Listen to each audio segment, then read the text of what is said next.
NCAA basketball now. Let's go to the phone and bring in Danny Tarkanian. He is the son of legendary UNLV basketball coach Jerry Tarkanian. Danny also played and was the captain for UNLV some very successful years in the early 80s. He's now a lawyer and a real estate mogul in Nevada. Danny, thanks for joining us, man. Well, thank you. Sure. Danny, one thing I didn't mention, I'll mention it now. This is the 25th anniversary of the 1990 championship game in which UNLV beat Duke for the title right here in Denver. Now, I know you had left UNLV by then. You had graduated already, and you were off playing ball somewhere else.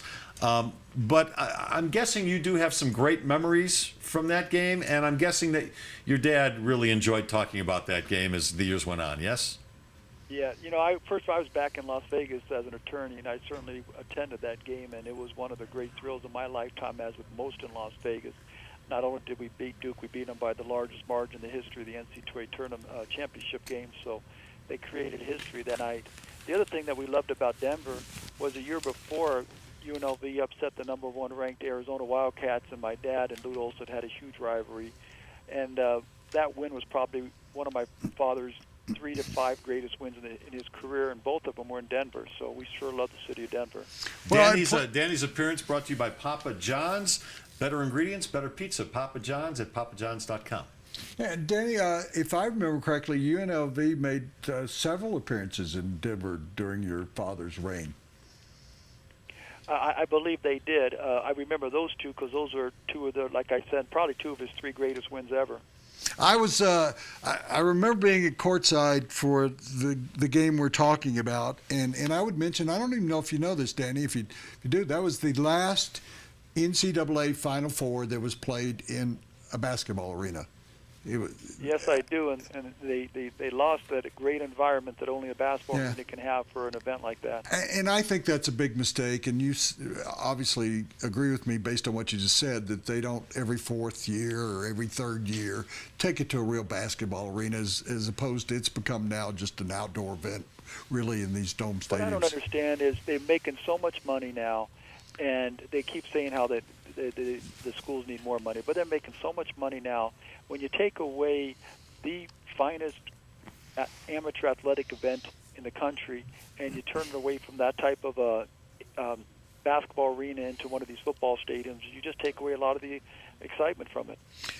Going back to the game, I remember distinctly before it started that Bobby Hurley went in, for want of a better word, went back into the locker room and hurled before the tip-off, and they had to delay the tip-off. But I don't know that people really remember all the great names and players that were on your dad's club that year. I mean, that was an array of talent that people really don't put in there with the Flights, Slamma-Jammas, and some of those UCLA teams. But there were 3 or 4 players on that team that were just sensational. Well, 3 of them were lottery picks. 3 of them were lottery picks: Greg Anthony, Larry Johnson, and Stacey Augmon.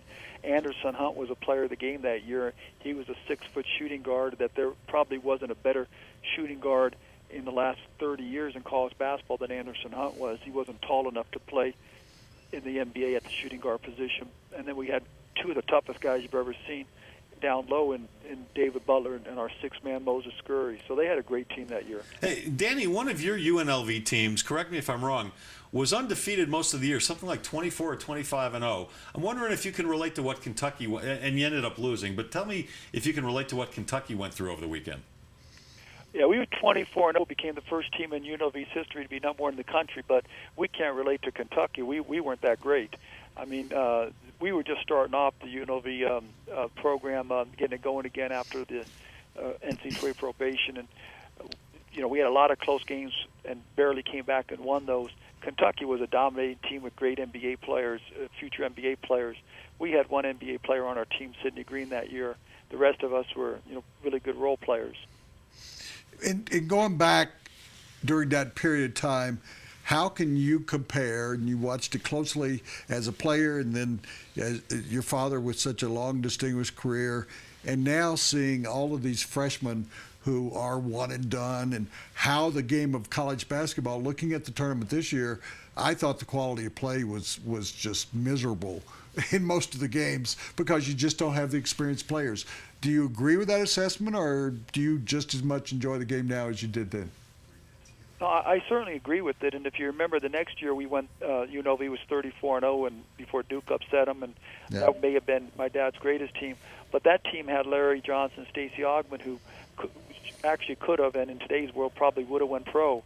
They would have both been top 5 draft picks, and they both wanted to stay in college. Larry will say over and over again, his 2 years at UNLV were the greatest years of his life, and he wouldn't trade him for anything, including another year in the NBA. You don't see that from today's players. Hey, Danny, you grew up with your dad, obviously. You played for your dad at UNLV. You were an assistant coach under your dad at Fresno State. Give us some insight. Tell us something about your dad. And there's been so much written and so much said. Tell us something about your dad maybe we don't know about the way he operated as a coach, as a parent. Sure. First, I was his ball boy. Then I was a player, then a coach, and then I finished off as an attorney in his last NCAA hearing. So I think I know him as well as anybody. The thing about my dad that I don't think he gets a credit for is how great he was with people and how he understood and related to people. And I think that was the biggest part of his success, being able to motivate the players to the best of their ability. He, at a time when most coaches, this is the late 60s, early 70s, were screaming and yelling and treating the players like they were their soldiers. My dad had a real close relationship. He would motivate players through sarcasm and humor, but in a way that people knew he was serious and scared you to death, but at the same time you wanted to laugh. One day, this would happen periodically, but one day after practice, my dad would get mad at the team. He'd pull us together and he'd say, "You guys are all a bunch of bandits. Next time you pick up your scholarship check, pick it up with a mask and gun because you're robbing the university. That's what you're doing. You're robbing them." And we're sitting there, one, scared to death, and two, trying to hold back from laughing. But it got us to play. Such a delightful guy to be around. I had that opportunity a few times. Whatever happened to the towel, or was there a the towel? Were there 1,000 the towels? Well, he had different towels probably for every game, but it all started. His first championship game was at Redlands High School, and the game was very close. It was a very hot gym, and he kept running to the water fountain to wet his mouth so he can continue to yell. But the water didn't come up very high, so instead he ran. The game went into overtime, so he ran and wet the towel, chomped on it. His mouth got wet again. He started yelling. The team won. And he said, "Heck, this is good luck. I'm going to keep it the rest of my career," which is it. Hey. Well, I just remember, you're not from that era, but Pete Maravich wore the same pair of socks all through college, into the pros. That's why I couldn't get a date. And and by the end of their career, they had no string left in them, no elastics, and he just kept wearing them. And I wondered whether your dad stuck to the same towel for an entire season or an entire career. That would have been difficult. Hey, I think the trainer changed him for him. Hey, it was a joy to talk to you, and sort of because I always think so fondly of that team and that opportunity that Denver had to host that Final Four. It was only Final Four that Denver hosted, and the one that was one of the most memorable, I think, because of the difference in score. Yeah. Danny, thanks for your time. Really appreciate it, and enjoy the game tonight. All right. Yeah, I will. Thank you very much.